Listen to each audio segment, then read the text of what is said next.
Hello, this is Rick from TC Paintball. You're listening to The Eric Zane Show, a show where the host makes the audience create intros, complains about them, and then refuses to play the correct ones. And now, because I'm required to, here's Eric Zane. I didn't make you do anything.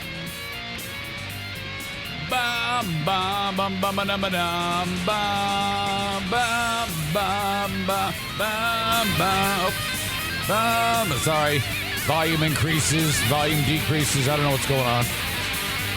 Bum, bum, bum, bum, bum, bum, bum, bum, bum, bum, bum.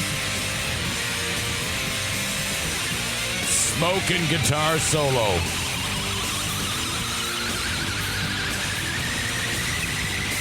Wow.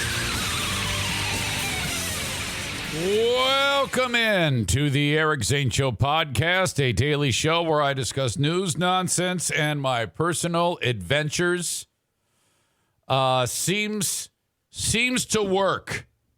I'll do it as long as I can. Not really color coordinating today. I've got kind of like this avocado colored shirt with the TC paint with TC paintball red and black.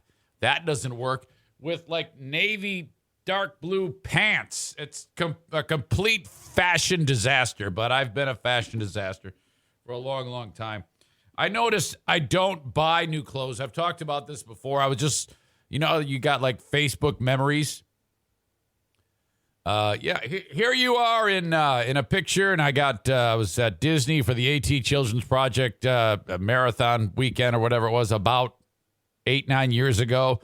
And I'm there with friends, and the shirt and pants in the picture is still in a main part of of my rotation. And I'm like, oh God, I just don't throw anything away, and I don't buy anything new. It's stuck in like 2010, my fashion style. It's really embarrassing. But what the hell? Welcome into the show. So glad you are here. And just a ton of stuff to talk about. So much that I couldn't even put it in the title of the Twitch stream there. But I at least got the day right. I think I did. I'm not sure. I tried. But you never know with me. It was acting all wonky. I put in this title and then I hit return. Okay, go. And it says, sorry, too many characters. So I shortened it. Sorry, too many characters. I shortened it again. Now I'm down to like 10 characters. It says, sorry, too long. Thing's finicky. I had to back out of the whole thing. And then I'm running late. Still had to get my coffee. I go, screw it. I'm just writing today's date. So, wow. Just so many things going on. First of all, twitch.com or twitch.tv/Eric Zane Live, where you're getting this show live. Or if you're not, listening to the pre-recorded, the audio version that I post wherever you download podcasts. If you could, no matter how you're consuming the show, if you could go to twitch.com/Eric Zane Live, ERICZANE Live, and follow the page. That would be so helpful to me. Thank you. That is one of the many free ways that you can help the show. So thank you.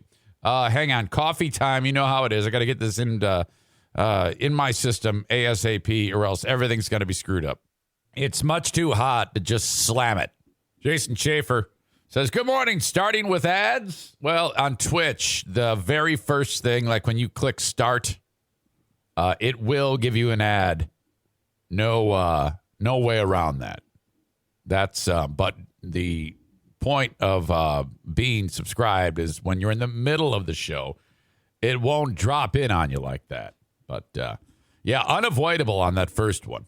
But I guess I got to pay the bill somehow for all this amazing technology that they're letting your old pal Eric Zane use. So welcome. Okay, let me update you as we do this from the Baldwin Ace Hardware Fear Bunker Studio on my brother-in-law, the NFK. All right. a lot has happened. First of all, he's okay. He's fine. In fact, there's a pretty good chance he's coming home today. All right. Some of this is funny. Some of it will lead to something funny. Some of it is just, well, it's a challenge. It's a challenge. And before I get to the silly stuff, what they did was they ended up doing a little bit more of an involved technique on the NFK's cervical spine. They did a cervical fusion. They used a little bit more hardware than they had originally intended and made it a couple of little steel rods that went in there and kind of now these, in order to have the stability that he needs in his neck, he had to have this type of hardware put in. So it's a little bit of a audible for the surgeons who did their work on him. Quite a long surgery, too. We're talking about 3 hours there. And so now there's him coming out of sedation. And now what he didn't know and what I didn't even know, but it stands to reason that you are in a type of brace, I guess, to keep your head from moving, almost like the type of thing you might see somebody in when they're, I don't know, getting out of a bad car wreck or some NFL player might be in, but it actually, it covers up a portion of his torso too. And it's, you can't move your neck. So in this procedure, the amount of work that they did on his neck, and I think he even got like a bone graft from a deceased donor. That's part of it. A tissue and bone graft went in there. So it was a very involved process. In order to heal appropriately, you can't be like moving it around and that makes sense. I don't know why that never occurred to me, but like if you break your wrist or something like that, they would immobilize it. Well, he's immobilized. And as soon as I heard that, I went, oh no, oh boy, because he's, how like when a little child is tired or hungry or cranky or doesn't get her or his way, they act out. That is him. He acts out. But even for the slightest thing, which I've covered this before with you on the show, this type of scenario. Hang on, I got to drink this. Sorry. Then this is it. I almost choked on it. Did you hear that burp? It's gross. Excuse me. Okay, so the morning of, this is Friday. I wasn't podcasting. On Thursday, I said to him, I go, okay, buddy, here's the pre-op orders. I did not read where it says no alcohol, no tobacco. And I think I'm reasonably sure that part of the reason why they do that, well, one of many reasons, is if you drink too much, which he kind of does, and I know he puts way too much tobacco into his system, they don't want you in the hospital having withdrawals. Okay. So I just skipped over that part because here we are hours away from the surgery and he hasn't stopped drinking at all. So, boy. I go, Kevy, okay, you can't drink any water after midnight. So when you get up in the morning, no water. That's basically it. Okay, buddy? And you don't plan on eating. And it'll be so early that we'll be on our way at 5 in the morning driving to the hospital. Okay. Friday morning, we're up very, very early. I look over where he's seated in the throne, and he's got this big thing of water, and it's half full. And I go, hey, buddy, they don't want you drinking water beforehand, which I just said it like it was, new information because I'm guessing he forgot or whatever. He gets up. Now, you or I, if you had different information, would just say it. But apparently he's discovered another document which contradicts what I had written down from the one doc. So it's almost like we have a mixed message here. But he does not like that this conversation is happening. So where you or I would say, well, I was just looking at that other document and it said I can have clear liquids. That's what you would do, and that's what I would do. That's not what he would do, because the document that he's reading off of is he taped it to the inside of a cabinet, and then he comes storming over, opens up the cabinet door, and starts going, just pointing at it, and I'm like, what the fuck is going on? And I realize he's having a temper tantrum now. And I go, and I look at it, and it does. It contradicts the other thing that I read to him. And I go, okay, you ever see the show Ozark? When what's the lead guy's name who plays the dad? Jason Bateman, is that him? You ever notice, like, when things go wrong, like terribly wrong in that show, he just kind of like doesn't overreact. He's like, like somebody gets their brains blown out, and he's like, okay, yeah, so there's brains all over the inside of my kitchen. That's how I try to react when the NFK is blowing his stack. So I'm like, okay, all right. I guess, well, let's not even worry about it. Let's just go. So we go. And fast forward to, and actually, what had happened was, excuse me, we got all the way to the entrance of the hospital. And as predicted, they said only one of you can go in with them. So Diana went. I went home. Took care of a lot of, actually, while the what would have been the time that I would have been podcasting, I took care of a lot of busy work and stuff like that. And okay, great. So then he comes out of the procedure, and the doc says he did great. You know, I mean, everything was flawless. He's good to go. He's going to be good as new. Okay. Then Diana, when she leaves, she does interact with him. He's just coming out of the sedation, so not too much. But then she forgets to mention to every single employee on the floor that you have a handful in room number whatever, and to be careful. And like, that was actually the plan. And so then later on that night, she's laying in bed. She's like, oh no, I forgot to warn him. I go, oh, fuck.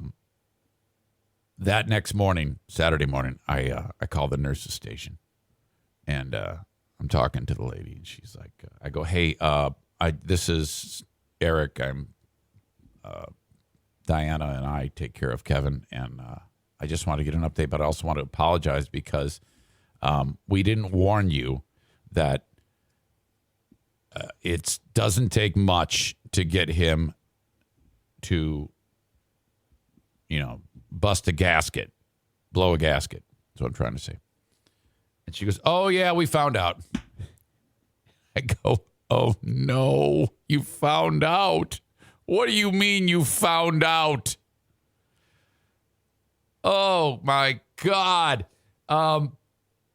She goes, well, he had to get an x-ray in the morning, part of the treatment, just to get a look at what they did, make sure everything's settling down there nicely. And he was in the chair waiting for the tech to come wheel him, and he started yelling. And I'm like, oh, fucking shit, no.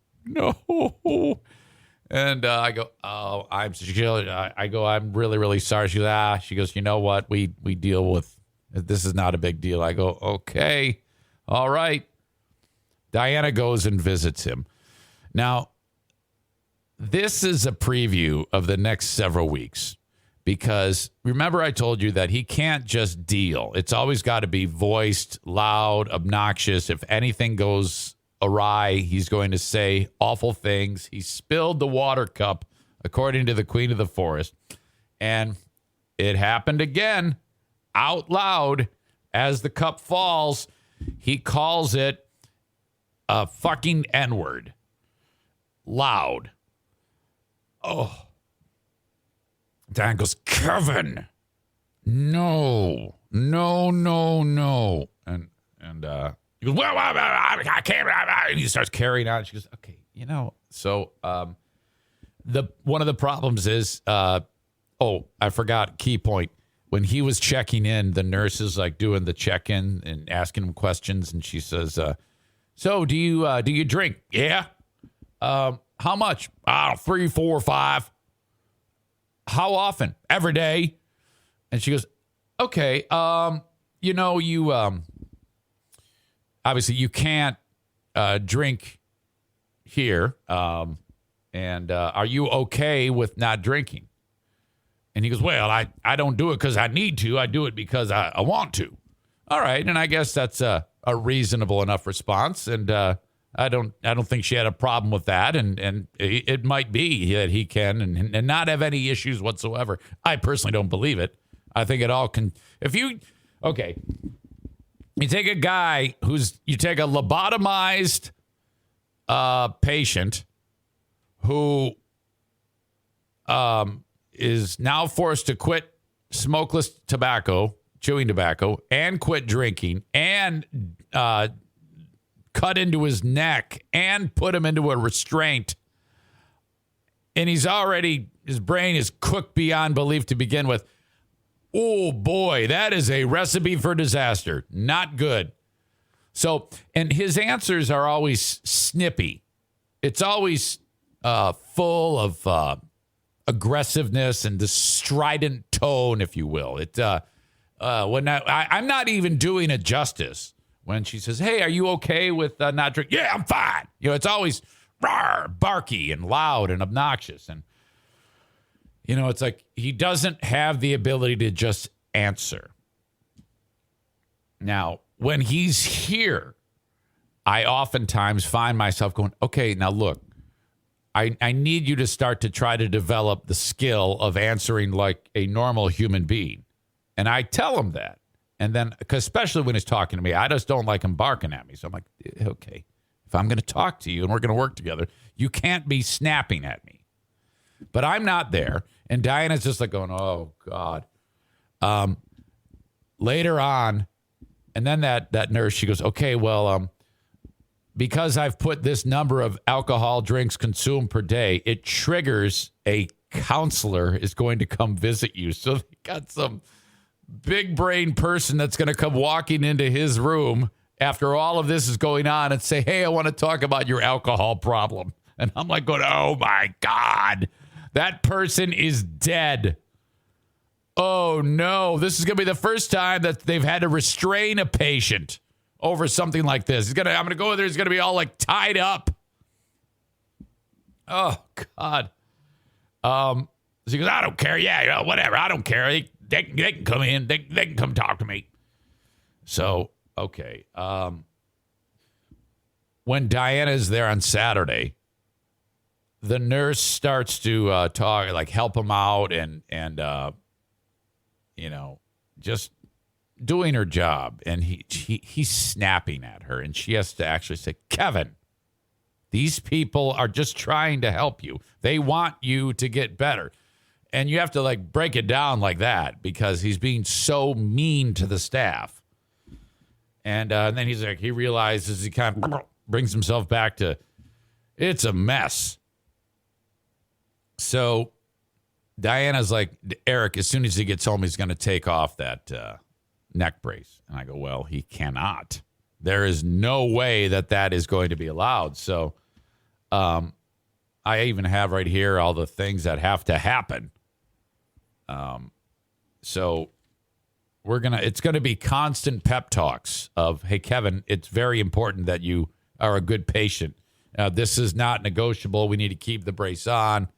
No matter how much of a temper tantrum you have, you can actually damage yourself in a terrible way if you decide you need to move your head in a certain way. But I am very, very concerned. Honestly, I mean, I know I laugh and joke, but there's some very particular things that he cannot do that would hurt him. So I'm a little bit concerned about that. Less concerned, but also very, very daunting will be bathing. Kevin it's difficult for him to bathe before this surgery. And we are banging our heads against the wall trying to figure out how we're going to do this. And I think very possibly we have potential for me to have to actually get into the shower with him and bathe him. Yes, that's true. Whatever it takes, I guess. And I go, okay. So I said, does he have a bathing suit? And she goes, yes. I go, okay, well, I'm pretty sure I don't have anything about how we're going to do this. Because I don't, if I sit him in a chair in the shower, I'll be still getting wet. It's a walk-in shower, and I don't have a wand or anything attached to the head. I guess that's, but I mean, seriously, it might be as simple as getting into the shower with him and scrubbing his body. Whatever. I don't care. That's pretty much all I have about that. A lot of care is going to go into this. And so for the next 6 to 8 weeks, 4 to 6 weeks, my God, he should be released sometime today. Attach a brush to a broomstick. Way ahead of you. I have that loofah with the handle. Now, here's the deal, though. Here's the deal.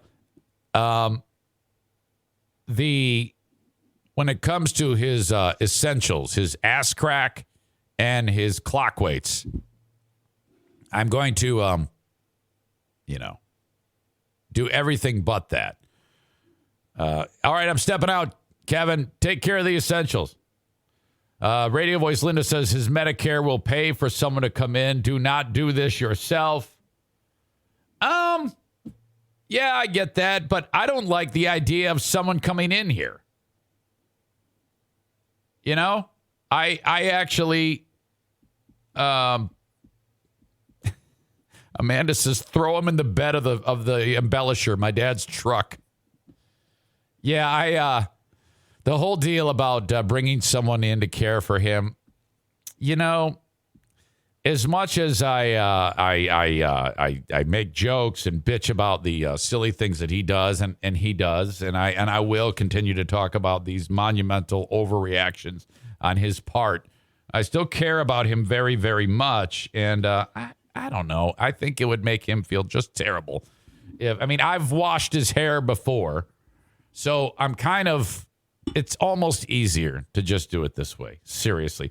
If you think he's fussy, if he was going to be fussy with me having to help him clean himself, it's going to be 1 million times worse if some stranger has to come in. And it isn't like he can't bend over the sink or anything like that. His head has, you can't, how like when you go to frickin' salon and put your head in the sink, he can't do that because of the neck. We have to keep this immobilized. Kate says, I get that. I took care of my mom. Did not want anyone else to do it. Yep. That's basically it.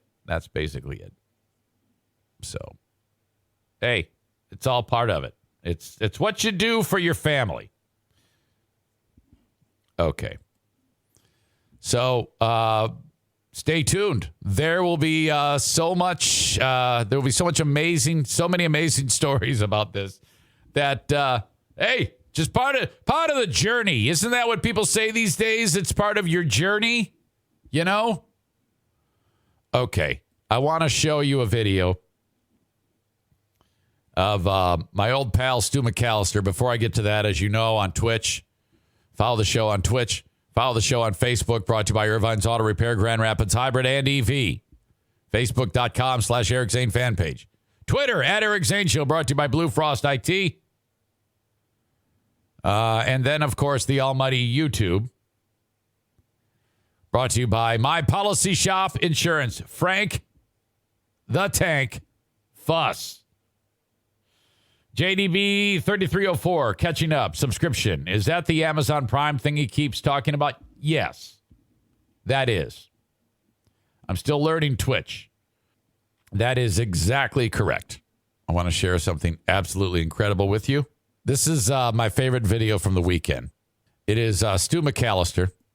The level of excitement and giddiness that he has in this video over the Buffalo Bills winning in that game over the weekend. They were absolutely fantastic. They destroyed the New England Patriots. You know, in that game, it was like 3-4 degrees out.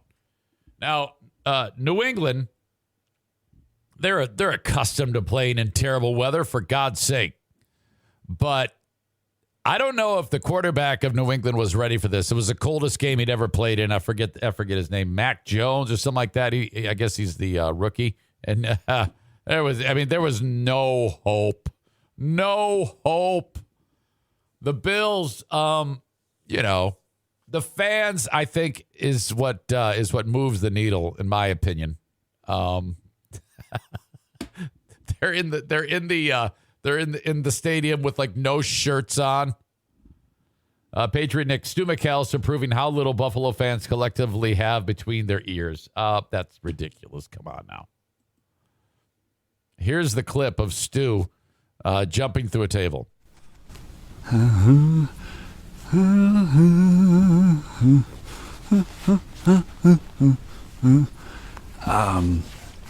Hey everybody, it's me, your boy Stu. I just finished watching the Buffalo Bills destroy the New England Patriots. It was the greatest thing I've ever seen in my life. I know hopefully you guys can hear me. I gotta be pretty quiet. I'm in my backyard and it's almost midnight, and I don't want to. Oops, sorry. I don't know what I'm doing here. I'm such an idiot. The New England Patriots. It was the greatest thing I've ever seen in my life. I know hopefully you guys can hear me. I gotta be pretty quiet. I'm in my backyard and it's almost midnight, and I don't want to bother my neighbors. They probably hate me enough as it is anyway. But I'm gonna smash that fucking table. Do I have to adjust it? Let me see. I'm sorry, everybody. I gotta do this all on a goddamn tripod. I'm gonna get on that ladder, and then I'm gonna smash the fuck out of that table. So it's cold as fuck out here too. I don't know if you can see my breath or not, but I'm gonna smash. How happy he is. Gloves on because that ladder is cold as shit. So I'm gonna go smash it, and then when I'm done, I'm gonna come back here and I'm gonna shotgun an NA beer because I'm on blood thinners and I'm not supposed to drink alcohol. All right, you guys ready? Hopefully you're ready. I don't know how this shit works, but here we fucking go. Go Bills. He's got the Zubaz. An asshole.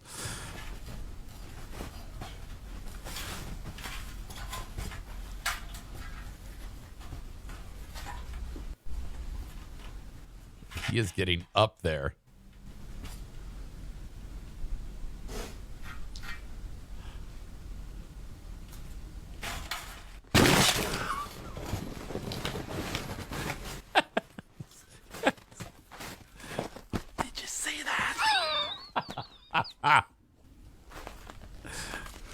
Now I'm gonna shotgun this beer.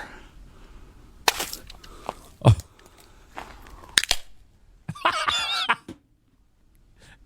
NA beer. What's the fucking point? NA beer in the face. That's how you fucking do. Doing this again next week. Go Bills. Oh. Thanks for watching. Oh. I'll see you guys later. Smashing tables. See ya. Oh. What? Am I done? I don't even know if I'm done. Fuck. Okay, that's it. Holy cow. That was the best. Seeing a fan like that lose their mind. I can relate as a struggling Lions fan to how, but at least you have something to cheer about. I mean, my God. I'm going to bring Stu in just a second here. The open of the show brought to you by the Mario Flores Lakeshore team of Van Dyke Mortgage, 231-332-6505. If you're in the market for any type of mortgage refi, no matter where you are, with the exception of South Carolina, Maine, Alaska, and Hawaii, reach out to the Mario Flores Lakeshore team of Van Dyke Mortgage, okay?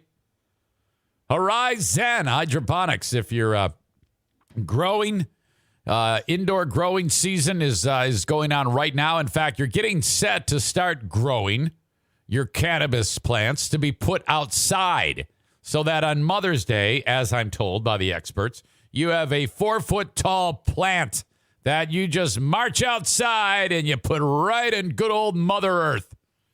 And then you're just sitting there. You're already 4 feet high in the ballpark of, by the time Mother's Day comes around, you're going to be sitting on 10-foot-high plants when it comes time to snippy. You need Horizon Hydroponics for all of the things you need to have a successful grow. Horizen, hydroponics.com. Anywhere in the U.S., you purchase their products, shipped to you free if your order is $250 or more, and you will save 10% with the coupon code ZaneShow when you buy online. If you're local and you're under $250, you can use that same coupon code and pick it up at the store.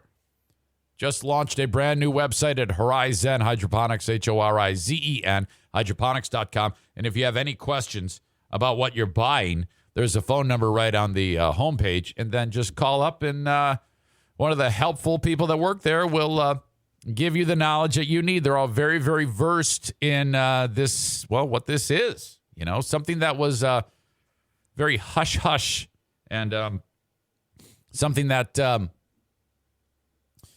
you had to do in a clandestine way back in the day. Now it's like, it's cool. I mean, hell, everybody's growing pot, it seems like these days, except your old pal Eric Zane. I tried it once. I didn't try it. I mean, I tried that when I was in college, but I tried growing it in this studio before it was a studio, before I even got fired from BBL. Ben and I were doing the grow off. Mine ended up dying. Stand by. Nose blowing on camera. That's something. Irvine's Auto Repair, Grand Rapids Hybrid, and EV. If you are in West Michigan, cruising around 44th Street, just east of 131, you will stumble upon them on a street called Stafford. Check them out online, irvines.com for more information. Anything, they take care of everything to make sure that your vehicle stays on the road. Simple as an oil change and then on up. My gosh, for any vehicle, domestic, Asian, European, hybrid, or EV. They are the experts in all of those things. About the only thing that they won't work on is Volkswagen. Irvines.com. Thank you so much for being part of this show. Okay, let's bring in this legend who just had this amazing... I said to him, Stu, I have questions. I need to talk to you. Very good. Stu McAllister, how are you? I'm good. A little sore. I'm good. Did you injure yourself after that? No. It just feels like I got tackled. But I'm good. I'm good, man. I'm good. I was impressed with how high up the ladder you went. You went as high as you could go. Yeah. And then let it fly like that. That was... Yeah. If I trusted my balance, I would have gone to the very top ring. But I'm old, feeble, and I don't trust myself. I was talking with Carl from Who Are These Podcasts, and and Carl is a massive Buffalo Bills fan. Good for him. And I sent him your video. I go, Stu's a bigger fan than even you, and he goes, "Yep, he's got me." He goes, he goes, tables. That is a young man's game, and he pulled it off. So nice. Thanks, man. I appreciate it. It's always a little nerve-wracking, but you're juiced up on adrenaline, and you just let it fly. One of the things I noticed was that I found to be hilarious was you being quiet in the backyard. I have never heard you deliver a line quietly, and it was hilarious to hear you trying to subdue your voice. It was almost midnight. Like I had to do it after the game was over, and I'm in my backyard. I don't live like far away from people. My neighbors live on top of me. You've seen my house. Yeah. Like, my neighbors essentially live in my house. Yes. So I trying to be a good neighbor. I'm a little bit of an asshole, so trying to do what I can. Right. And yes, yeah. And they also have a tendency to shoot people in your neighborhood. Yeah, unfortunately, it's not unheard of to hear gunshots happening in my neighborhood, and it really, since the pandemic started, it's amped itself up for whatever reason. Okay, so. All right. So now, when it comes to the table, how did you procure the table? I got that one from last year. I was on Facebook Marketplace, because that's the only place you can find cheap garbage. Right. I don't want to spend $30-$40 on a table I'm going to immediately destroy. Right. So because the Bills didn't win the last game, I had an extra table to sit in my garage for a year, so I smashed it. So now I need to find one for this week. I found one for $5. Good. I bought it from a guy in Wayland who was using, it's one of those old like Polish hall tables. It's a long one. Yes. And it's got, I call it Franken table, because the dude had to take 2x4 pieces to make extra legs, because apparently legs had fallen off one end. Okay, that's great. That is great. Now, Stu, since you were alone when this all happened, there was potential that one of the legs of the table could go through you, and then you would just be dead forever until someone came and shut the video down. Yeah, I would. Since I'm on blood thinners, I would just bleed out quickly. At least it would be a quick death. The idea that in the video you said, I'm going to slam an NA beer because I can't drink alcohol because I'm on blood thinners. Jesus. Yep, I'm an idiot. No doubt about it. No. I love the Buffalo Bills fans. I'm all about it. I would love to be able to be a fan. I cannot, but I am rooting for them. Yeah, I mean, make the Bills your second team. They are. Like, they are. You got the Lions, and then they didn't do what they need to do. So you're like, all right, I'll root for the Bills for the time being. Any fan base that's been long suffering, I am a supporter of the Cleveland Browns. Your team. People are like making a big deal about the Bengals as Daisy comes in here and opens the door behind me. They're making a big deal about the Bengals, and it's like, fuck those guys. They've been to 2 Super Bowls. Bullshit. Right. They've sucked forever too, though. Man, Marvin Lewis, when he was there, he would take them to the playoffs. Always the first playoff exit. Right. So they suck. So we're all very similar. Like I tell everybody, like the Lions fans, we're cut from the same cloth. We just happen to go to 4 Super Bowls in a row and lost them all. So it's a little different, but pretty similar. Let's see. I was when it comes to the table thing. Do you know the origin of that? Was it just it just happened by accident and became a thing? Is that how this all began? Tailgaters in Buffalo are lunatics. So I just assume at some game, someone got excited about a win. They were out there tailgating. They got their card table out or whatever. They jumped on the top of their RV, and then someone smashed it like a wrestling move. I'm assuming that's how it started. I need to look into the origin of it.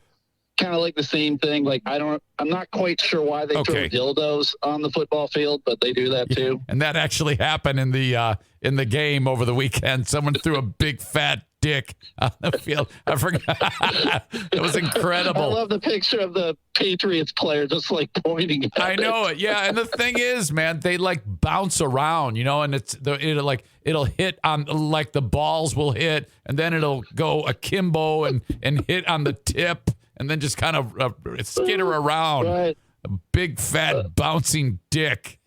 It's like a fish in a boat flopping around. Jesus.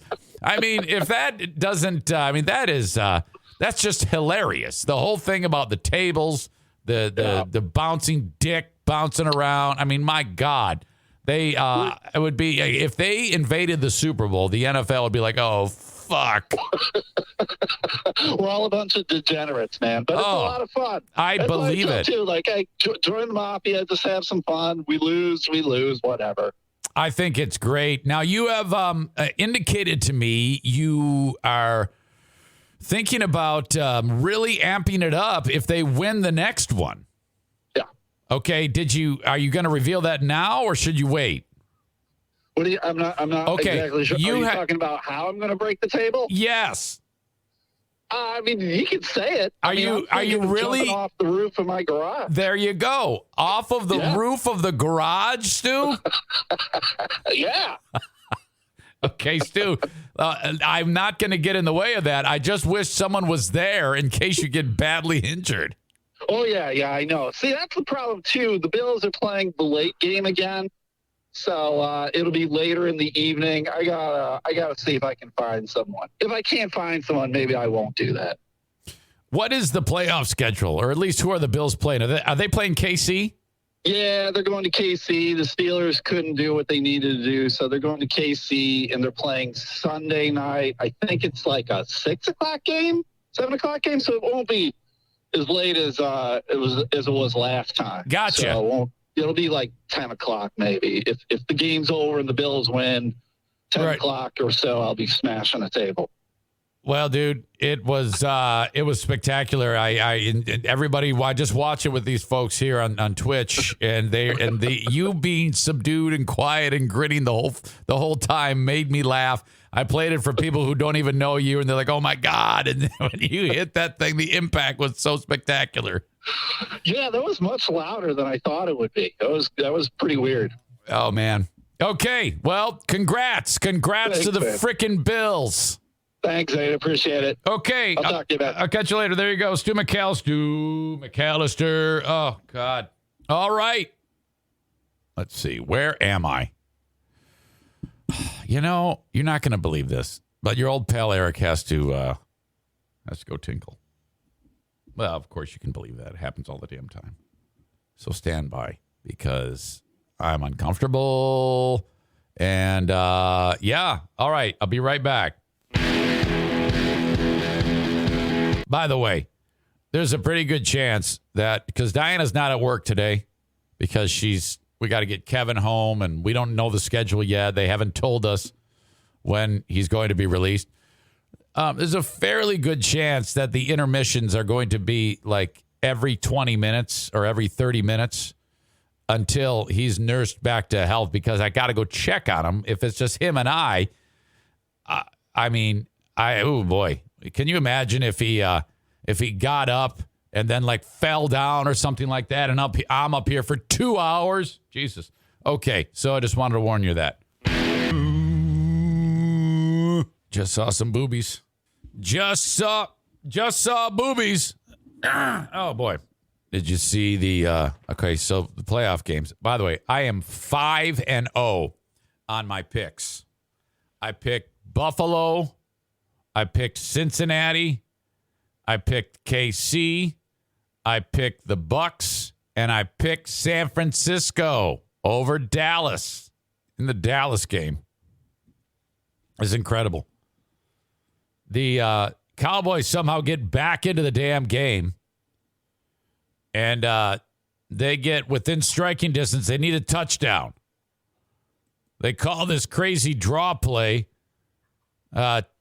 Prescott gets about 10, 15 yards. Time is winding down. So he's got to hit the ground, get up. They have no timeouts. And then he has to spike the ball. You know, snap it and snike it. Hike it to him, and then he just spike it right on the ground. That's the plan. This is how it ended up working out, though. My God. San Francisco to get to the quarterback here. Prescott takes off running the football. Whoa, I don't think this is going to work out. Well, they'll be able to clock this. They were playing for it. It's down. Was it the ref? The ref. Oh my gosh. Time is okay. So you saw that. Romo's like, oh, they'll get it. They can do it. And they were. And then this ref comes in and says, fuck you. You're going to lose. Watch us. Well, they'll be able to clock this. Here comes the ref. Fuck you. He pushes the guys out of the way. He goes, get the fuck out of my way, you fat fuck. Be able to clock this. They were playing for it. It's down. Now, okay, one. I don't know. I think it's very, very close. I cannot believe. Now, for those who don't know, the official doing that has to happen. Romo even mentions it. The official has to touch the ball and spot it, and then, okay, now you can go. But if you go back, let's take a look at the clock here. We're going to break it down. Okay, so now the ref, and then, okay, 1 second now. Okay, we are at 0, and the ball is still on the ground. The game is over at this point. Official gets it. So close. Oh, he did. Oh, they're going to look at this. It's going to be over because the umpire has to touch the ball. Of course, that's ridiculous for a game to end like that, Jim. Wow, I am livid if I'm a Cowboy fan and if I'm a Niners fan. That's the end of the game. Okay, by the way, him pointing out, I'm livid if I'm a Cowboy fan. That's bad news because that's going to make the fans want to kill these guys. The game is over. The game is over at San Francisco. Oh, shit. Oh, no. After the game, the fans are throwing garbage. I saw a clip. Kate sent me a clip of the fans throwing garbage as the Cowboys were leaving the field. But I think the fans were throwing garbage at the officials. And they didn't do anything wrong. I mean, it's just the way it goes. But just incredible to lose a game that way. Oh man. It was just insane. So that's that. Dallas is done. They're out. We have a game tonight. Stafford and the Rams against Arizona. I think it's in L.A. But I don't know. It doesn't matter. I picked the Cardinals to win that game. It's very important for the Cardinals to win that game if you're a Lions fan because that helps them in this next year's draft. It has something to do with a special arrangement they made when they traded Matthew Stafford to the Rams. So this is important that the Rams lose the fucking game. Wow. Just a lot going on there. Okay. Totally different. Must-see story. A lot of you posted this, I believe, on Friday. And near where I live, it was an incident where some drunk fuck was driving and he lost control of his car and he went off of the exit ramp down like an embankment and then went up the hill for the overpass and jumped over the cars that are traveling along the road that makes up the overpass. And then he cleared it with snow. I'm going to show it in a second. Behind him, it was incredible. And then the height and the distance that this guy got is spectacular. Oh, this is incredible. Watch this. And we begin tonight with that dramatic video out of Allegan County where a car went airborne over an exit ramp on Jeez. 1. It happened yesterday and the video was spread quickly all across social media. Tonight, 13 on your side's Elena Holland reports on what caused the car to go airborne and what's next for the driver. But she sounds way too chipper for this. Police say the driver of a Chevy Impala went up the dirt embankment by the side of this exit ramp, went airborne, and went over top of this overpass. They landed when they hit a road sign on the other side.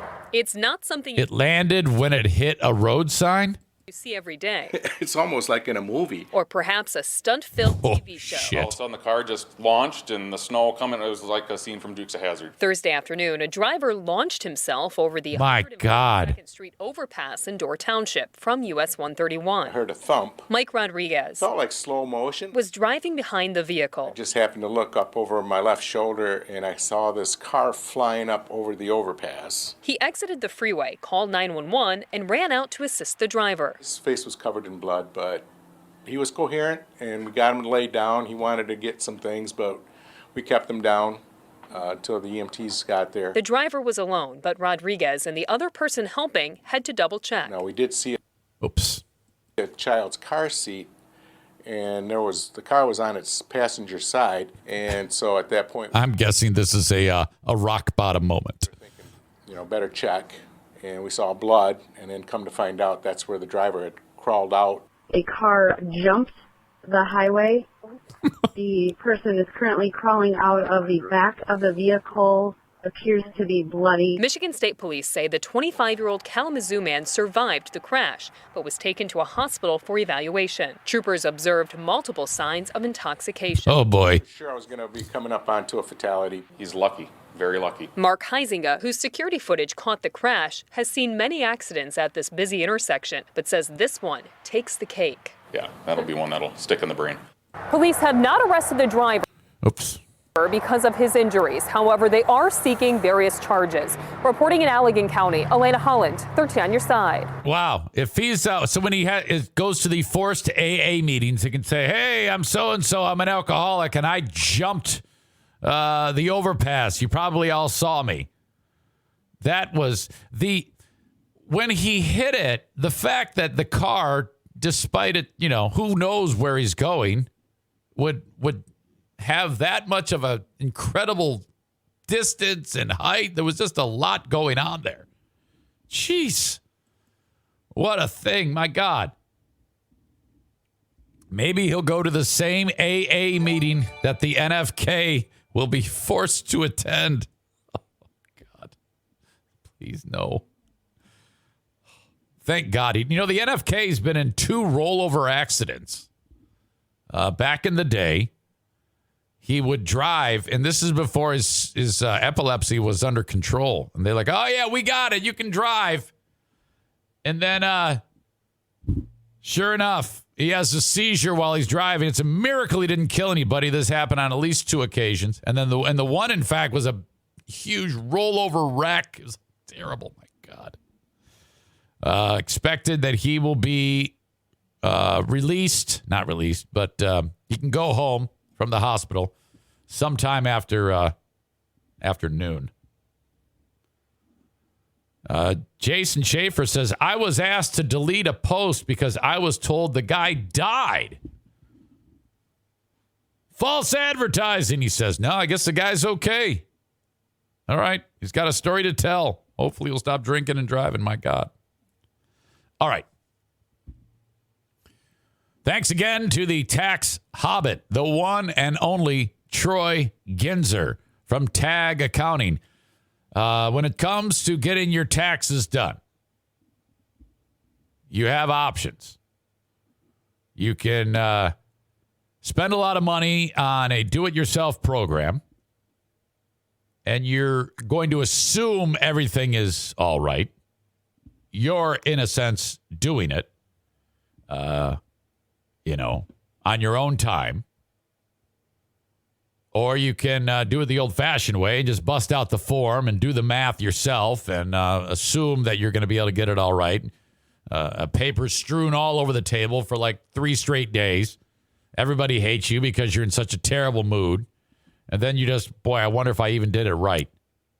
Forget getting all the money I should be getting back. Am I doing this correctly? Or you can just reach out to Tag Accounting, the tax hobbit, Troy Ginzer, and just give him a stack of papers and say, "You do it." You will get more money back if Troy Ginzer does your taxes. 616-301-9516. Tag Accounting, anywhere in the U.S. Doesn't matter where you're listening. Reach out to Troy Ginzer. 616-301-9516 at Tag Accounting, or go to tagcpa.net and see for yourself. All the contact info is there on the website, tagcpa.net, in case you miss any of this. But basically what this is going to involve is, if you can do it several ways. Like I do it in person. I like to see his handsome face and talk to him. And you can do that too if you're local. But if you're not, it doesn't matter where you are. You just upload your information via his online portal, and then he's going to end up doing your taxes for you. He's going to give you a date and a time that he's going to do it. Keep your phone handy in case I have any questions while I do your return, and then that's it. Then the money shows up in your account. Talk about getting rid of all the anxiety of tax season. Have someone spectacular like Troy Ginzer do it for you. 616-301-9516. Very important that you mention my name when you reach out to him. Thank you, thank you, thank you.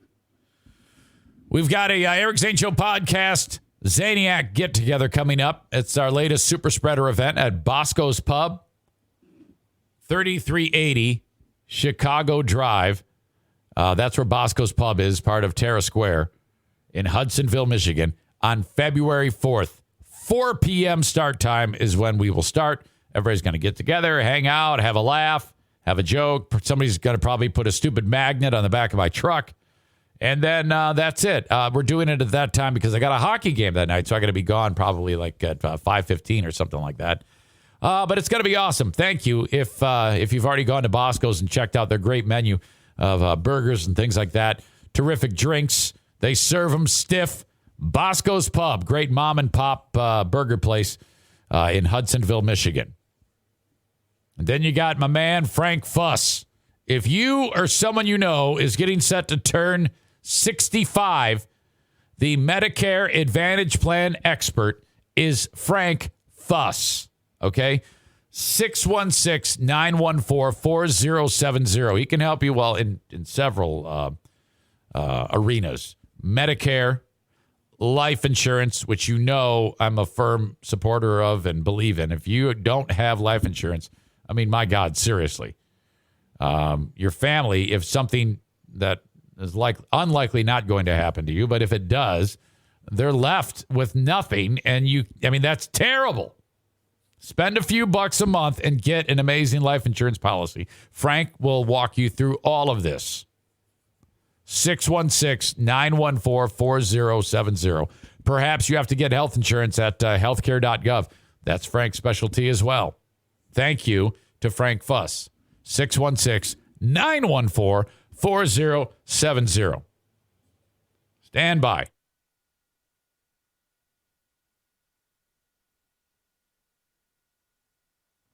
Need a drink.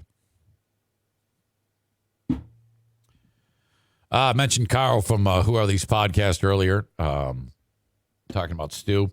I was on Who Are These Podcasts again this week. We recorded. Calling all partners. Losing weight is better together with Nutrisystem's Partner Plan. In fact, people who diet together lose 20% more weight than dieting on their own. Get new premium meals with up to 30 grams of protein. They're big and filling and taste delicious. Plus, try our new restaurant faves that taste like your favorite restaurant, portioned with half the calories. Don't wait. You could win big cash during Nutrisystem's Better Together Partner Plan $100K giveaway. And maybe win the grand prize of $25,000. Just go to Nutrisystem.com/thin right now and get 50% off plus an extra $50 off your first month. You heard me right. Go to Nutrisystem.com/thin right now and get 50% off plus an extra $50 off. Don't wait. This partner plan offer will not last long. Just go to Nutrisystem.com/thin right now and get 50% off plus an extra $50 off. Go to Nutrisystem.com/thin. See website for details on our 2-month subscription offer. No purchase necessary. Open only to U.S. residents over 21. Void where prohibited. Runs December 25 through April 4th, 2022. For official rules, visit Nutrisystem.com. Sponsored by Nutrisystem, Inc. Saturday, it was published on Sunday. Carl, producer Chris, myself, and even Dr. Steve from Weird Medicine on Sirius XM joined us. And we reviewed the show On Air with Ryan Seacrest, which is a podcast version of his radio show on KISS in Los Angeles. And, oh, boy. Well, you got to listen to it. Ryan Seacrest stinks. The show is ridiculously brutal. And we broke it down on who are these podcasts. Just you can follow. In fact, I'll put a link up for it in the show notes. But who are these podcasts? You can find it anywhere online. And whoarethese.com is their website. We had some hockey over the weekend. I want to share this with you. First of all, this incredible goal by Jonathan Berggren on Friday night. Okay. So let me set the stage for you. The Griffins are in overtime. They were trailing 2-1, and then they got a late goal, and they ended up forcing overtime. Okay, let's check this out. You can see this for yourself. You're going to love this. Okay, now, these are the two dudes from the Manitoba Moose. I don't know. I think that's Dominic Shine. He doesn't factor into this play. He's just in the shot. You will see a person skate into that pile of players right there. That's Berggren. Berggren is going to steal the puck that these three are fighting over. Okay? Watch how effortlessly he steals the puck. This is the game winner in overtime. It's incredible. Watch. Take the puck away now. Okay, now just see how quickly he did that. He just skates in, steals the puck from Malott. Now this guy here is going to follow him into the corner. Berggren is going to spin around and break this guy's ankles. Berggren jumps in. He steals it with 50 seconds left. This guy falls.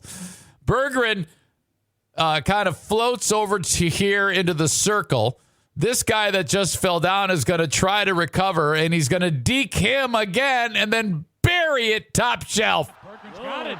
Griffins are right in front of the net. Berggren, a shot, score!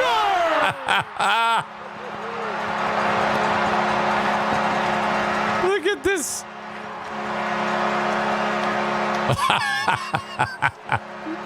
Big win for the Griffins in overtime. 3-2. Wow. Jonathan Berggren with a... You won't see a better goal than that, man. I mean, or better play, because there was four things that happened. Stole the puck. Deke 1 embarrasses the shit out of dude. Deke 3 embarrasses the shit. Deke 2 embarrasses the shit out of dude. That's a third thing. And then fourth thing, top shelf on the shot in tight quarters and just buries it. One more look. Take the puck away now. Berggren steals it with 50 seconds left. Berggren's got it. Griffins are right in front of the net. Berggren, a shot, score! Oh, man, I loved it. Loved it. That was awesome. Very, very cool. So the Griffs win that one on Friday. Those two teams played again on Saturday, and they did not win. In that game on Friday, first of all, before the game started, I found out that one of my favorite refs was reffing the game. Terry Koharski, who is like the senior official of the American League. He's an older guy, probably about 60 years old, maybe 61 or something like that. And they go, "Hey man, Terry Koharski's reffing." I go, "Holy shit!" So I'm like looking for him down underneath the arena over by the locker rooms. I go, and then I see him. I go, "Terry, oh my God, it's good to see you." He goes, "Hey, how you doing, Zane?" I go, "Can we get a picture?" He goes, and he kind of pauses, and I go, "Here, get in here." And I'm trying to take the picture, a selfie, and he goes, "What are you going to use this for?" I go, "What do you mean use it? What do you think? I'm going to masturbate to it? No, I'm going to put it on social media." He goes, "No, I don't want that." I go, "Why? What is wrong with you?" Because I don't want my picture on social media. I'm like, okay, fine, fuck you. So he leaves. Later on in the game, there is a moment where there's a penalty on Manitoba, and just as it's at the end of the period, they call a penalty. So the guy gets in the box, and there's only 0.6 seconds left on the clock. Now, I'm sitting next to Josie, the timekeeper. She keeps her eyes on the game, and if she hears a whistle, that clock stops. As soon as you hear the whistle, clock stops. She's very good at it. the coach of the Griffins thinks she was slow on stopping the clock. He wants more time on the clock. It's 0.6. He thinks it should be 1.6, which would allow him more of an opportunity with the face-off deep in Manitoba's zone. Win the face-off, you can still score a goal. And so Ben Simon he's got his hands outstretched, and he's speaking to us non-verbally across the ice like, hey, what the fuck happened? Why isn't there more time on the clock? And, Josie's not going to she can't put more time back on the clock. So Ben Simon calls Koharski over and he says, hey, there should be more time on the clock. Can you go over there and talk to them and tell them that they fucked up?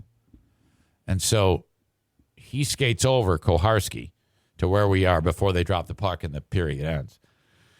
And he starts talking into that little hole. And now the coach, Ben Simon, can only see Koharski's back. So he assumes that Koharski is doing what he told him to do, and that is yell at Josie. But what he actually says is, hey, I'm just doing this so that Simon can think that I'm yelling at you. I don't give a shit. We're like, what?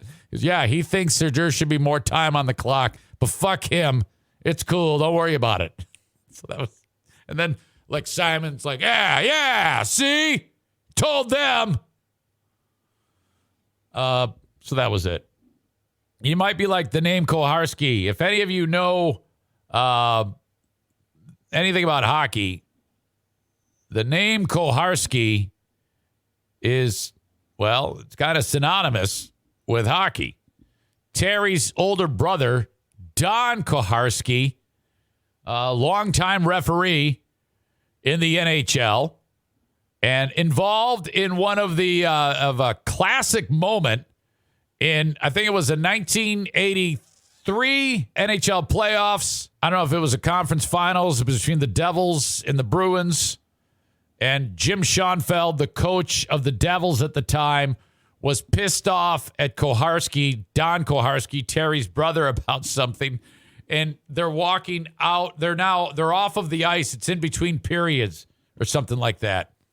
And Schoenfeld is pissed off, the coach of the Devils, about a call or something like that. And he starts to yell at Koharski, which is no big deal. That happens all the time. But as they're walking, it appears that they make contact. And they might have touched each other, but Koharski, all of a sudden, he almost falls down. And what had happened was Don Koharski's, the blade of his skate had buckled while he was walking on the mat as they're going to the locker room. And the Devils go one way and the refs go the other. And so because the skate buckled, Koharski falls, and he assumes that Schoenfeld pushed him, but he didn't. Okay? So you got to see this. This is a classic moment with a classic line. This is when Jim Schoenfeld called him a fat ass, or called him a fat pig, and told him to go eat another donut. This is a incredible moment that a lot of people remember from back in the day. So I'm going to share that with you right now. On this day, May 6, 1988, the Boston Bruins thumped the New Jersey Devils 6-1 in Game 3 of the conference final. After the game, an enraged Devils head coach Jim Schoenfeld. There it was. Altercation with referee Don Koharski. Okay, let me back that up. Now in Schoenfeld, Devils head game, an enraged Devils. Okay, now Schoenfeld touches Don Koharski right here. Barely. And right at this point, the blade on Koharski's skate gives way, and then watch. Coach Jim Schoenfeld. That happens. He thinks Schoenfeld shoved him down and starts saying, "You push me, you're gone, you're gone." Has a now infamous altercation with referee Don Koharski. You're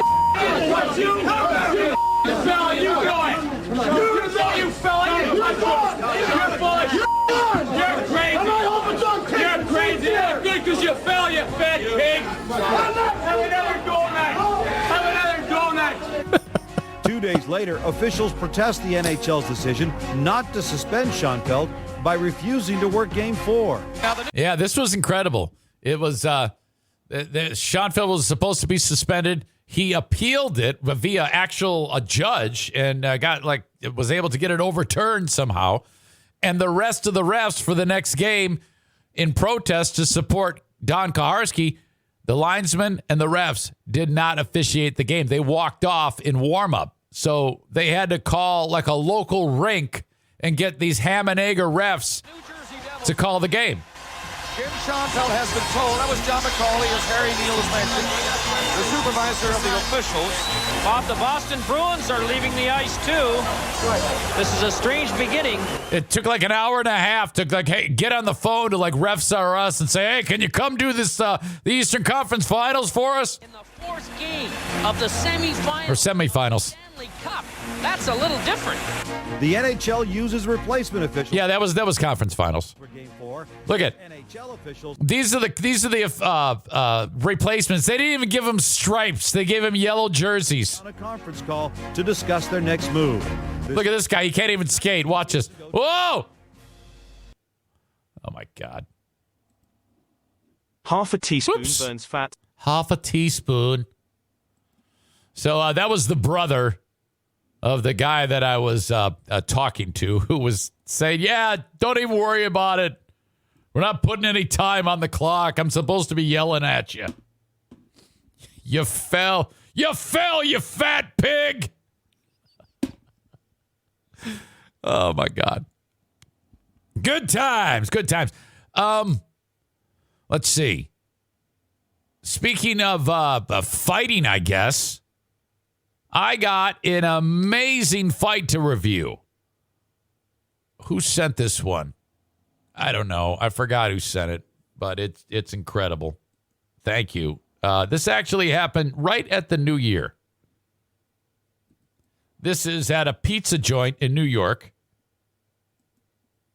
And we're picking it up. Excuse me.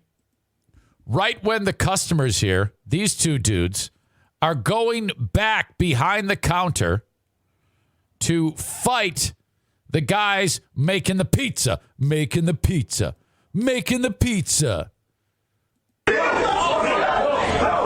That's a little loud. That's hurting my ears. Okay. Still too loud. Can't handle it. Look at this. This is a good one. You got all these dudes in aprons and delivery guys and shit like that. And then I think it's two customers that are back there. So the customers are outnumbered. You see all these slices that look like shit, that look like scabs on the pizza. Okay, now watch this guy right here. Look at, oh, yes. The dude gets the thing with the handle to get the pizza out of the oven and starts bashing the dude over the head with the fucking thing. What's really happening?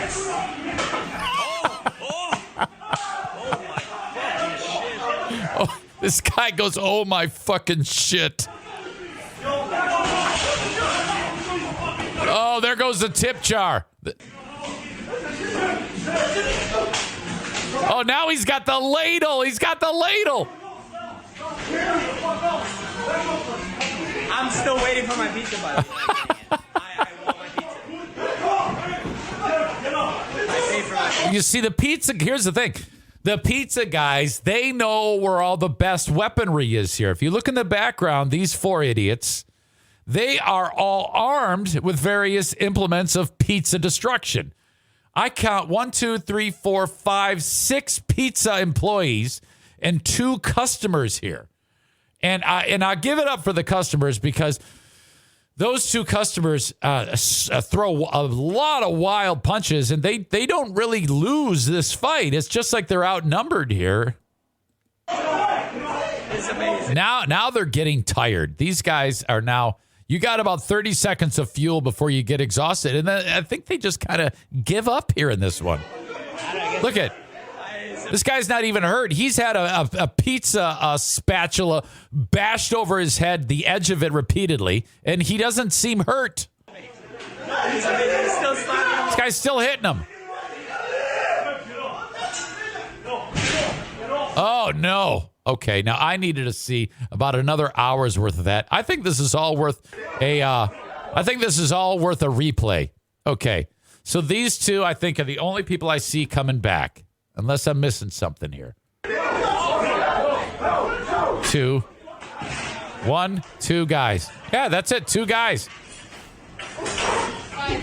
You got 3 on 1 here, 2 on 1 over there. Okay, there is a third man. There is a third man in.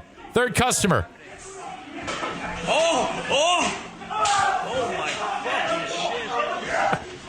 shit. I got to work that into my lexicon. Oh my fucking shit. That's great because I think you're going to say, oh my God. But oh my fucking shit is great.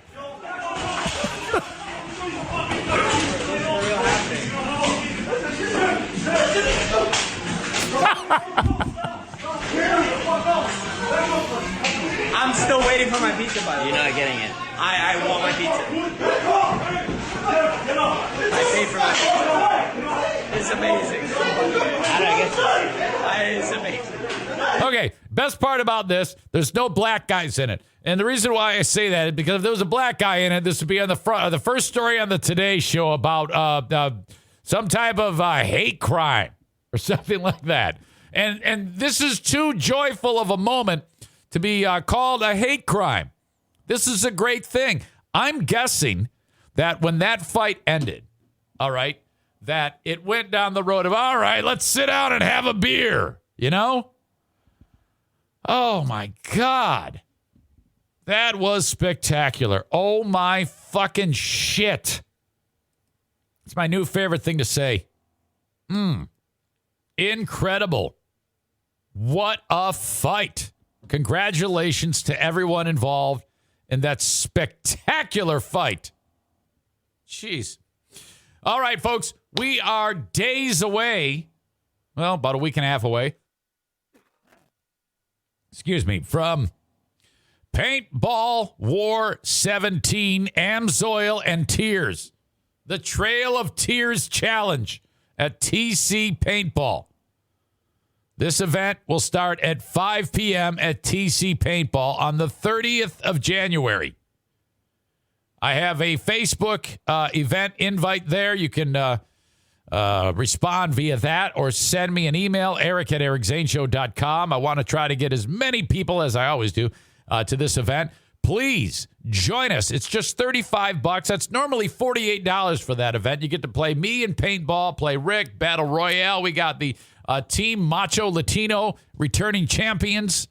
That is Gabe the Honduran with all of his Mexican pals that he gathers from the barrio. And then we meet at TC Paintball for an amazing time. Will they be return champions? I don't know.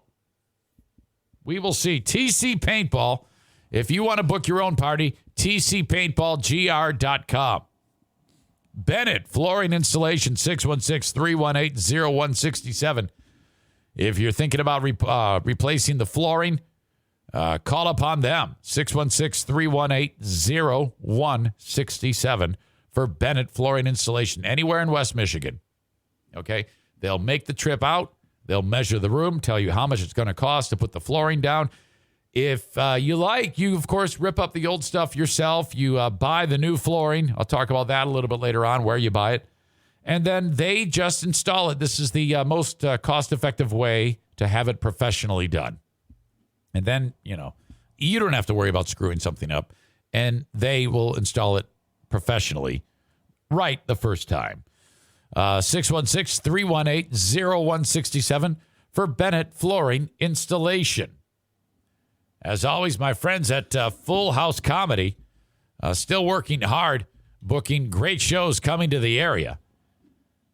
This week, featuring Brett Ernst. You've got him this week, appearing on January 19th at the Park Theater. Also at Back Alley Comedy Club, and that's on Wednesday. Back Alley Comedy Club on Thursday Friday at the Grand Rapids Comedy Club. He's been starring in the hit series Cobra Kai and is regarded as one of the best stand-ups in the business by his peers. Was recently listed as top 5 comedians working today by standupcomedyreview.com and number 16 on the 101 funniest comedians working today by heckler.com and TBS. Wow. This guy's got a lot going on. So Brett Ernst this weekend. You can get more information. FullHouseComedy.com. This next story is so absurd and so screwed up, and I don't know how the people involved in this will ever recover. But what you have here is actually more than one story of people involved in scenarios where a hot mic is basically ruining their lives. Well, their behavior is ruining their lives. These two old-timers are doing a high school girls basketball game. They don't know that they're live, so you know where this is going. One of the girls on the other team, they see her and they start making fun of her weight. This goes out to the world. So these guys are now dead. Check this out.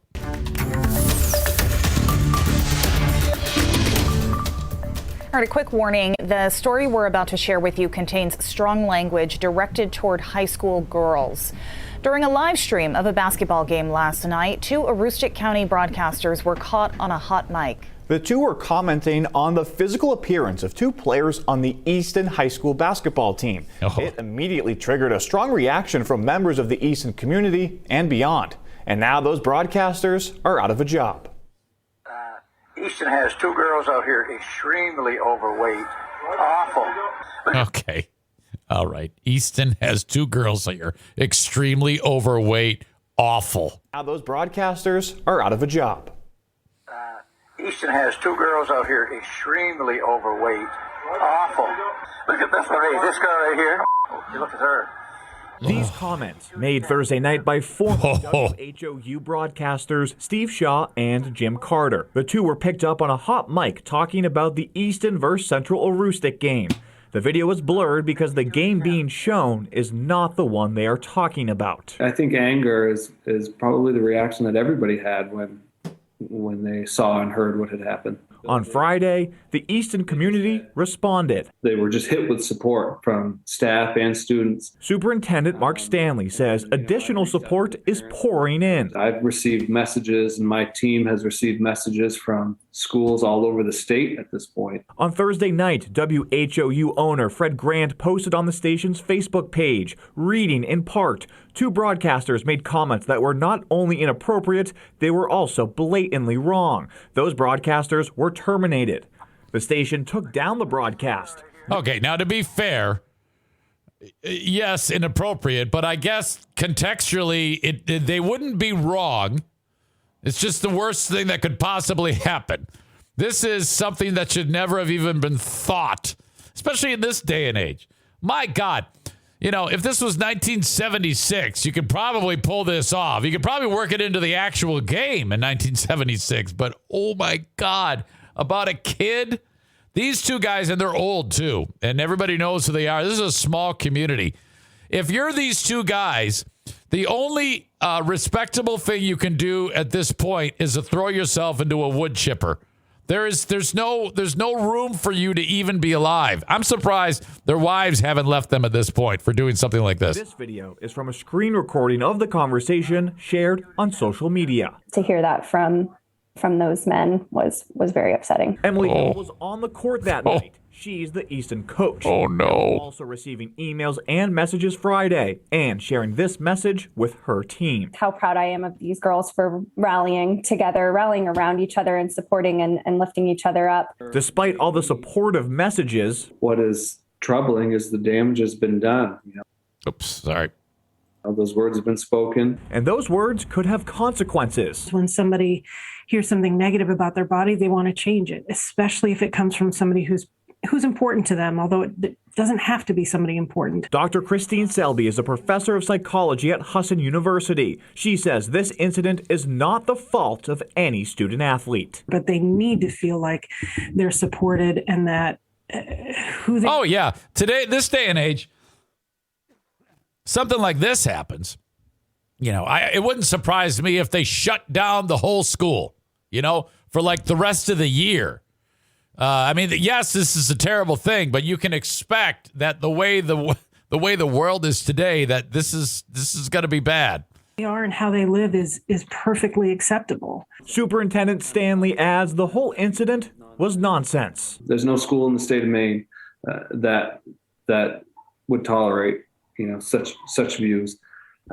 Certainly not here in Easton.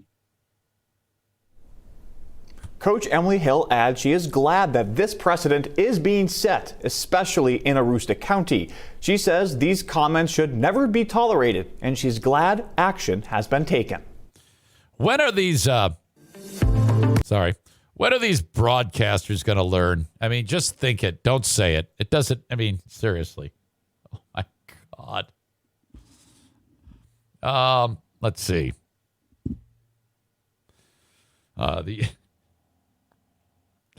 Jason Schaefer writes, they're probably not literally lifting each other up, though, just saying.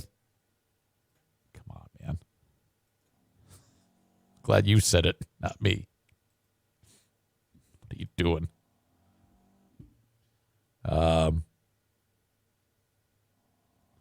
All body shapes are nice. Nothing wrong with someone who is a little bigger. All right, that's a nice thing to say. I missed it. What did they say? Did they talk about the boobies? No. It was much worse. It was oh my God, these two girls from Easton are so overweight, just awful. These two are dead. They are talk about they're gonna have to move. Kate says, I still have mental stress from mean teachers. Oh my God.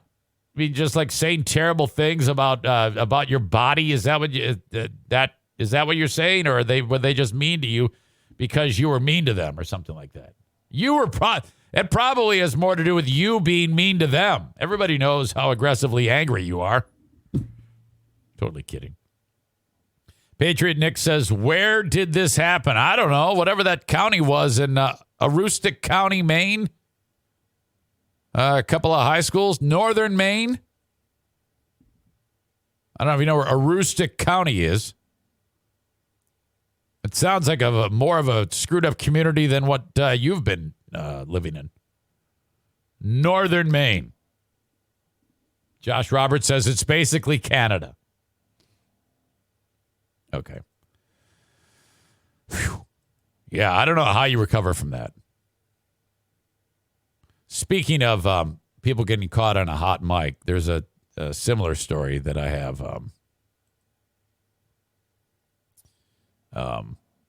that happened. Same damn thing. This is a judge in Chicago who is in deep shit. He had to recuse himself from a criminal trial. Side note, Nick says, no surprise. Talking about the area up there in Aroostook County. I'm astonished anyone saw a fault in their words. The whole community probably shares one set of dentures. Bunch of bum fucks up there. All right. The lady in question is the former attorney, or I guess still attorney, of Bill Cosby, Jennifer Bonjean. Now, she's a little older. She's got the crepe skin going on. This judge doesn't like her. Criminal court judge in Chicago has come under fire after he was caught on a hot mic making disparaging comments about a high-profile female civil rights attorney. Of all the people that you don't want to be caught making fun of, a female, high-profile civil rights attorney. Bonjean appeared before him for a virtual hearing earlier in the day. This is another mic, forgot to mute. I think it just needs to be standard practice. Don't say anything. If you're near any microphone, just if you don't want it heard by ears, prying ears who are unsuspecting to what you're doing, just don't say it. Cook County Circuit Court Judge William B. Raines has since recused himself from a case involving attorney Jennifer Bonjean. As it says, helped Bill Cosby win his freedom in Pennsylvania. Following Tuesday's virtual hearing, Raines mutes his mic. At least he thinks he does. He's conversing with 2 Cook County assistant state's attorneys and an assistant public defender, none of whom appeared to realize that the exchange was still being carried live on YouTube, a YouTube feed of the proceeding. The other 3 participants were not involved in Bonjean's case, but they ratted him out. The Judge Raines says, God, can you imagine waking up next to her every day? Oh, my God. Fuck. Judge Raines said of Bonjean, according to a transcript of the conversation that has since been made public. Excuse me. Footage of the hearing is no longer publicly available, but Bonjean included the transcript in a motion to preserve the video in order to file a complaint against Raines. Yeah, if you're Bonjean, you're like, oh, thank God he said that. Thank God. There would be a number of things wrong with my life if I was waking. There'd be a number of things wrong with my life if I was waking up next to her every day. Susie Baccaro, one of the state's attorneys on the call, responded per the transcript. So Judge Raines said it, the dude, and then Susie Baccaro, I'm assuming as a woman, responded, oh, yeah, there'd be a number of things wrong with my life if she was there. Raines responded with, I couldn't have a visual on that if you paid me. So there you have it. Judge Raines then said, Bonjean was representing client Roosevelt Miles. Miles is trying to get his decades-old murder conviction overturned. Bonjean and Miles are probably like, yes, yes. Prosecutor Todd Dombrowski appeared on behalf of the state. I'm reliving Todd Dombrowski's conversation with Ms. Bonjean, Raines reportedly said after the official proceedings were over. Did you see her going nuts? Glasses off, fingers through her hair, the phone's going all over the place. It's insane. Raines has recused himself from the proceedings. Per the Tribune, Bonjean on Thursday appeared for a hearing before Criminal Division Acting President Judge Erica Reddick, where she requested that the video of Raines' comments be preserved so the footage could be included in a formal complaint she planned to file with the Jury Inquiry Board, which oversees complaints lodged against judges in the state. It's going to be tough for the judge to get out of that one, Raines. I mean, seriously. They're like, delete, delete, delete. It's our position that Judge Raines did not conduct himself in a manner that promoted public confidence. I don't know. I mean, what do you think? I guess to the letter of the law, yes. But everybody probably thought it. Bonjean reportedly said to Reddick, there was an incredible casual nature of these conversations that certainly suggests that this is not the first time this kind of banter went on. Well, he wasn't really talking about your client. He was just saying that you're butt fuck ugly. What's the big deal? I mean, you're ugly or you're not. I mean, I don't see any problem with any of that. Reddick reportedly granted Bonjean's preservation. Besides, she got Bill Cosby out of prison. So who gives a fuck about her? Reddick reportedly granted Bonjean's preservation request and also assigned Judge Carol Howard to take over the role of presiding judge in Miles' case. In a statement provided to the Tribune, Cook County State's Attorney Kim Fox, who's a crook too, reportedly said she personally spoke with both of the prosecutors who were on the call. She said their behavior was unacceptable and that the matter would be addressed appropriately. How'd you like to be that judge where, you know, you work your whole life, try to keep everything above board, and then you let your guard down once, and a hot mic picks it up, and now you're done. You may have been a great judge your whole career, and all he said was, that bitch is ugly. Who gives a shit? Bonjean did not immediately respond to a message from Law and Crime, which is what I'm reading right now, but she told BuzzFeed News that the video shows what some of us already know, that there's this chumminess that goes, no, it should be, that shows what some of us already know. And her next word should be, I'm ugly. That there's a chumminess that goes on behind closed doors and makes you wonder whether cases are being heard on the merits or for some other reason. Well, that's kind of bullshit because he didn't talk about the case. He just said, you're a fucking ugly bitch. Bonjean also took to Twitter. She's really leaning into this to discuss the matter. I don't like to make the news this way, she tweeted on Thursday, but it brings attention to judges who have no business being on the bench. So be it. I don't know about that. She later tweeted that she had been inappropriately sexualized.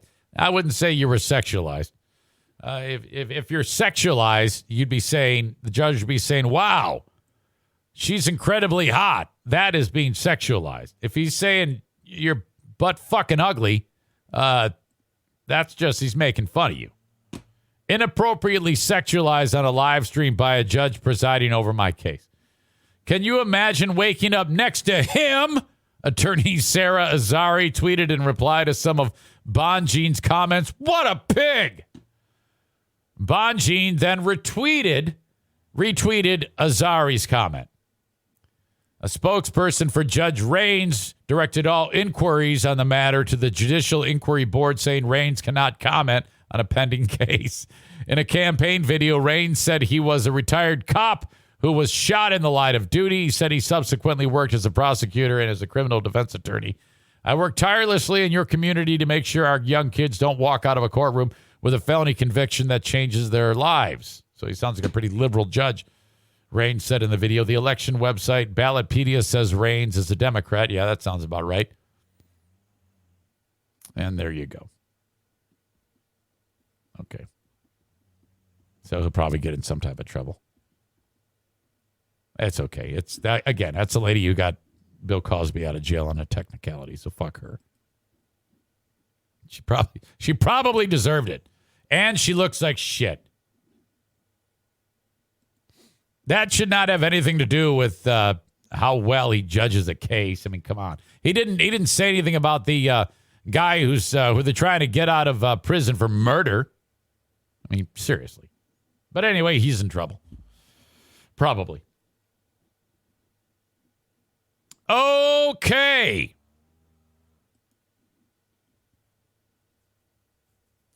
Beauty is in the eye of the beholder, and who let the dogs out? I don't get it. Corey says if she would stop bringing it up, then it wouldn't be in the news.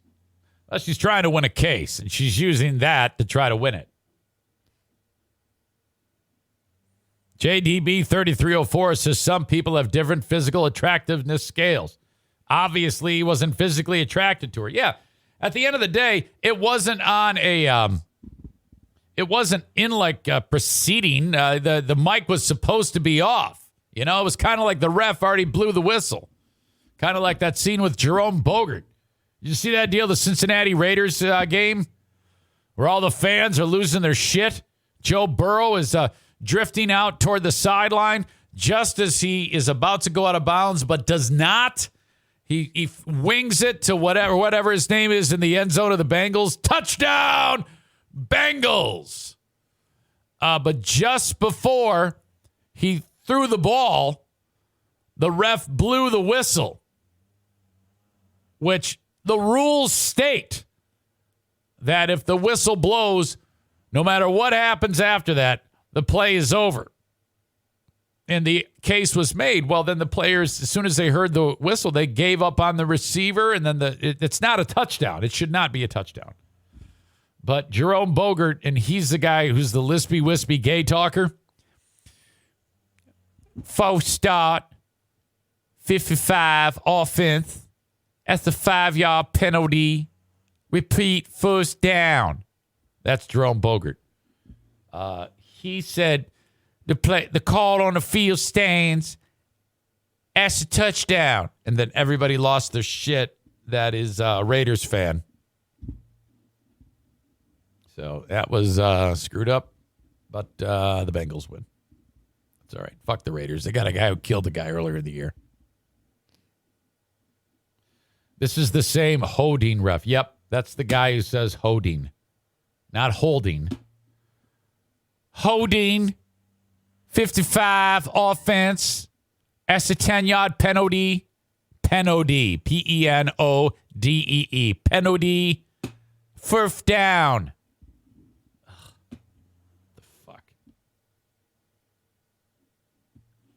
All right. We have the asshole of the day coming up. All right. You too can become a sponsor of the Eric Zane Show podcast. Just drop me a line, eric@ericzaneshow.com, and I'll be happy to talk you through it as to how we do it. Stand by. You can join the 24 or so sponsors of this show. I was just talking about that with Carl. He goes, how many sponsors you got? I go, I just signed a local burger joint, Bosco's Pub. And he's always like, yeah, how do you do that? I go, what do you mean, how do I do that? I mean, isn't that weird for people who don't listen to your show in like West Michigan? I go, well, then they just don't go. What the fuck? Why is that a big deal? Who gives a shit if it's a local sponsor? Their money's still green, dumb shit. Johnson Carpet One is one of my latest. Well, they were an older sponsor, and then they went away for a while. Now they're back. Johnson Carpet One Floor and Home Discount Outlet. It is that is the place to go to get the lowest prices anywhere in and around West Michigan, damn near the whole state. I would say the whole state. I will say the whole state of Michigan. You won't find flooring cheaper anywhere else than Johnson's Carpet One Floor and Home Discount Outlet. That's where Kent dropped the E, add a U works, and this business is right in downtown Granville, as downtown as it gets. It's not really a downtown. It's just kind of like a patch of road with a bunch of local businesses. You'll see the Little Caesars there. Right behind it is a warehouse. That's the discount outlet. Just down the road from the main store where all the beautiful people work. And when you walk in, they give you a cup of coffee or a water, and they help you pick out the flooring that you want. I don't want you to go there first. I want you to go to the discount outlet first, because they might have everything you need there at a ridiculous savings and an additional 10% off when you mention my name. So that's the place where they buy all of the styles of flooring, carpet, vinyl plank, tile, wood, whatever, in mass quantities. And they get it cheaper because they buy so much. And then they price it cheaper and just kind of put a pile of it in the middle of the warehouse. You walk in, grab boxes full, and then you walk out, put it in the back of your truck, and leave. Well, you're going to pay for it. Mention my name, save 10%. Okay? Where all the beautiful people work in the main store, the homely people work in the warehouse. That's why they work in the warehouse, so that they can't be seen. You'll see Kent bitching and moaning on a high-low, moving flooring from spot to spot. Unbelievable savings at Johnson Carpet One Floor and Home Discount Outlet. Check them out today. A&E Heating and Cooling. If you need any work done on your furnace setup during these cold months, you know it was 17 degrees below zero up north at Fear Bunker North over the weekend on Saturday morning. 17 below. It was 2 here in beautiful Hudsonville. Up north, it's like off the charts. It's a little warmer today, but I haven't, wow. 17 below. That's not the wind chill. Jesus. Anyway, if you are in need of any type of work done to keep that HVAC system working the way it should be, you need to reach out to A&E Heating and Cooling, 616-516-8579. Mention my name when you reach out to them. And then there's my friends at Blue Frost IT, the managed IT service provider for this show. So I've been trying my best to train people exactly how this business works, because if I just say, hey, yeah, Blue Frost IT is a sponsor, people are like, well, what does that even mean? What do they do? So the scenario is you're a small or medium-sized business. Let's say you're Bosco's Pub, and they want to upgrade their tech. They would have a complimentary consultation with Alan from Blue Frost IT. And Doug from Bosco's would tell Alan everything that the business does and what they need to make things go, getting orders in, cashing people out, whatever. And getting the upgrade together, Alan would then determine how much computing power they need, what they need to make their network run appropriately, monitors, printers, keyboard, all the stuff that you need. And then price it out. This is how much it's going to cost. This is the equipment you need to buy. You do this so you don't buy too much, too little, or buy something wrong. After you buy your stuff, your business, he's going to help you set it up. And now he's going to transition to be the managed IT service provider. So every month you give him a handful of dollars, and he's your guy to make sure that everything is running right. Hey, we got a problem. Some idiot clicked on a link, and now we got a virus. Alan remotes in, he fixes it for you, or he shows up at the place quickly. That way, you don't have to spend any, you have to spend the least amount of time downtime, which time is money. This is why you need Blue Frost IT. Okay, full service. Project work, managed work, even spot fixes too. If you have any employees that are at home, working from home remotely. Blue Frost IT, 616-200-8550. How about it? We covered a lot today. Football, Stu McAllister doing amazing things. We had that great fight at the pizza joint. Oh, that was something. All we need now is an asshole of the day. That crazy judge, see you next Tuesday on Thursday's show. That was awful. Belittling that poor guy for having his house was a kind of a mess. Didn't clear out the weeds, but he's like, can't even do anything because he's so weak with cancer treatment. Oh, my God. That was terrible. What do you think for asshole of the day? All right. Talked about the NFK. Might need a nomination for how terribly he's treating the nursing staff. I know he can't really help it, but I don't know. Playoffs. Cowboys game. We watched video of that ref getting in the way and shoving the players out of the way. He didn't do anything wrong, by the way, that ref. Stu McAllister going through the table. That was awesome. Talked to Stu. Had the car going airborne. Drunk driver goes airborne. You know, I would give him a nomination because he's a drunk driver, but still, he gave us some incredible video. That was awesome. Reffing legend Terry Koharski with that amazing play of the Griffins game. Talked about Don Koharski.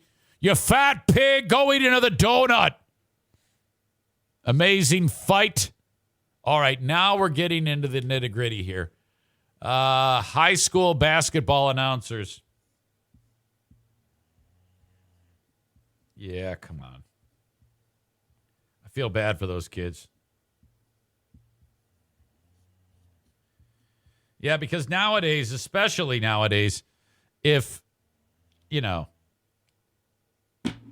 a kid stubs his toe, the kid's going to kill himself.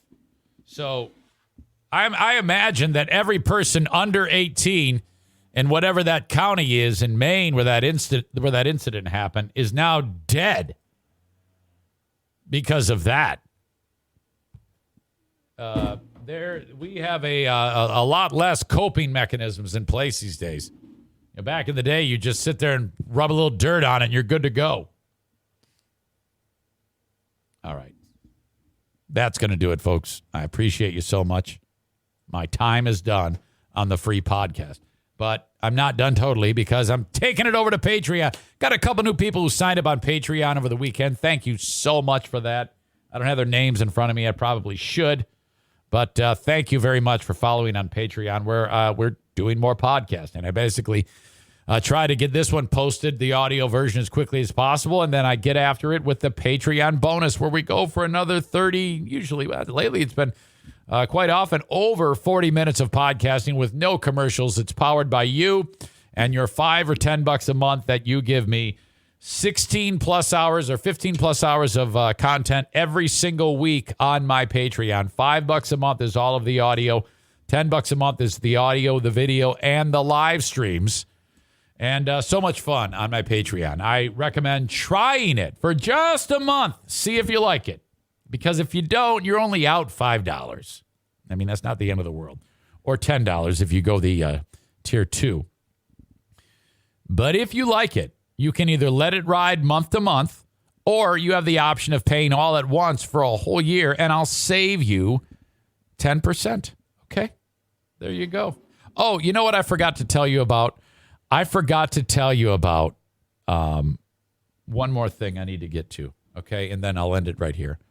Hang on, I need a drink.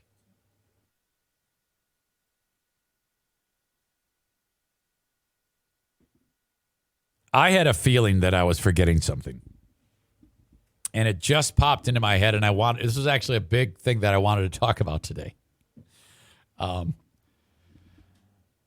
With the NFK being gone, it's a perfect opportunity to clean his habitat. You know, when he's in the wild, he is in that chair, that oversized chair in the corner that stares at the TV. Now, I've explained to you many times that some of the things that make that an absolute war zone is if he takes chewing tobacco and he puts it in his mouth, the grizzly long cut wintergreen, and there's always several pieces on the fingers.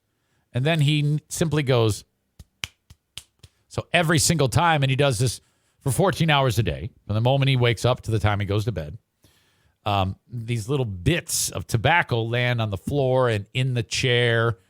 And then, of course, you know, he goes and heats up his food.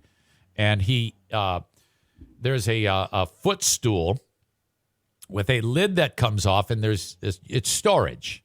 And he flips it over, and it's like a TV tray. It actually is a tray with sides. And he puts the food there, and he eats off of that. That's like where he eats and watches TV. Okay. He doesn't believe in napkins. He believes in clothes and the chair as where he whatever's on his hands goes. So this is the time for me to clean. So I did it, and the amount of food in the chair was insane. We actually have Captain Crunch somehow underneath the cushion. The amount of wrappers that have migrated in there is stunning. So I'm vacuuming all of that up.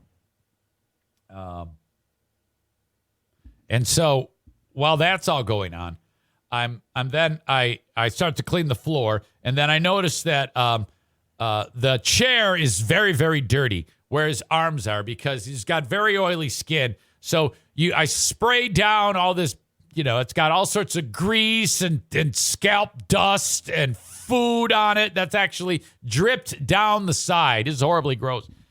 Okay, I spray down the chair, and then I scrub it with the green scrubby. What's there is now it's a blend of the cleaning solution and his arm cheese.